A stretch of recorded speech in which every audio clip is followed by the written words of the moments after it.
Inspired by the philosophy of Alan Watts, the reason the human mind rarely feels at rest is not because it is broken or defective, but because it has been trained to believe that stillness is something to be achieved rather than something already present. And this misunderstanding creates a subtle but relentless struggle, because when the mind tries to become quiet, it divides itself into two parts, the one that is supposed to be calm and the one that is not, and this division generates tension, since any effort to suppress thought only gives it more energy, like trying to smooth waves on water with your hands. And Watts often emphasized that the mind is not an enemy to be conquered, but a natural process to be understood, yet modern culture encourages constant mental activity, rewarding speed, productivity, and problem-solving, while treating restlessness as a flaw. And this conditioning leads people to feel guilty for thinking too much, anxious about anxiety, and stressed about stress, creating layers of resistance that amplify inner noise. And this is why even relaxation becomes work, because the mind approaches peace as a goal to reach in the future, rather than a quality of awareness available now. And when peace is postponed, the present moment is subtly rejected, reinforcing the sense that something is wrong with what is happening.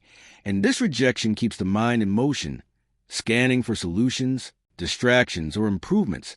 And Watts pointed out that the mind moves because it is alive, not because it is malfunctioning. And expecting to stop is like expecting the heart to stop beating in order to be healthy.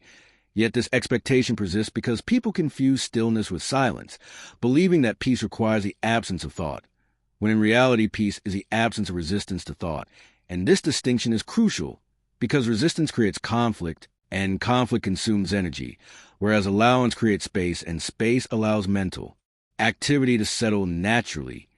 And this is why moments of genuine calm often arise unexpectedly, not when one tries to relax, but when one becomes absorbed in activity, a conversation, or a moment of beauty, because attention is unified rather than divided. And Watts often described this as the difference between watching the mind and trying to control it, because observation does not interfere, whereas control does. And when one begins to observe thoughts without judgment, without labeling them as good or bad, productive or useless, their compulsive grip loosens, because thoughts thrive on identification, on the belief that they are important, urgent, or dangerous. And when this belief is questioned through simple awareness, thoughts lose momentum, not because they are pushed away, but because they are no longer fed. And this reveals that much of mental restlessness is driven by fear. The fear of losing control, the fear of missing something, the fear of not being enough. And these fears are reinforced by the illusion of a separate self who must manage life, protect itself, and make the right choices. And Watts emphasized that this self is a mental construct, a center of narrative rather than a controller of reality, and mistaking it for the core being creates anxiety, because it feels responsible for outcomes it cannot fully control, and this responsibility weighs heavily, creating constant vigilance.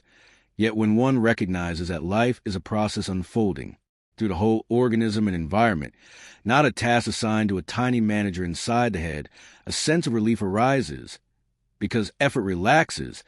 And this relaxation does not mean irresponsibility, but alignment, where action flows from the situation rather than from compulsive planning.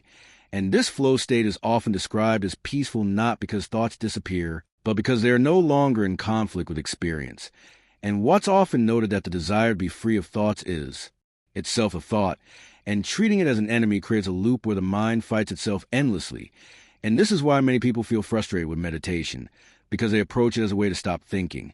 And when thoughts continue, they conclude they are failing, reinforcing self-judgment.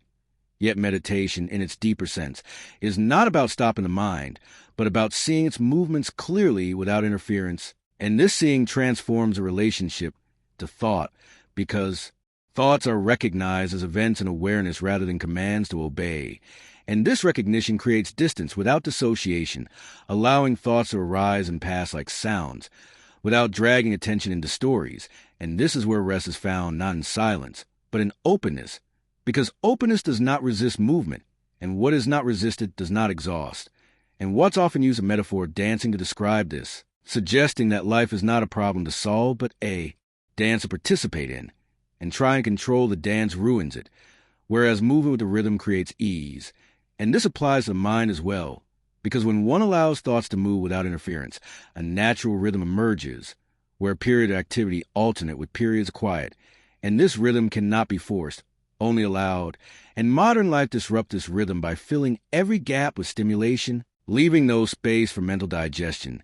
Yet even in noise, awareness remains. Still, like the sky behind clouds, and recognizing this underlying stillness shifts attention from content to context, from what the mind is doing to the space in which it happens. And this shift reveals that restlessness exists within stillness, not instead of it.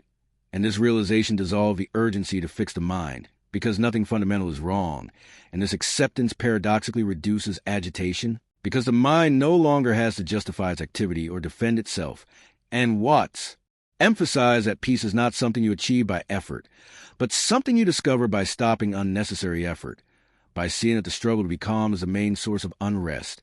And when this is seen clearly, the mind begins to settle on its own, not into emptiness, but into balance, where thinking serves life rather than dominates it.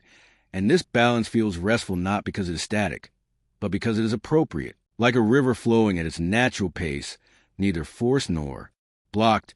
And from this place, anxiety loses its grip, because anxiety depends on resistance and projection.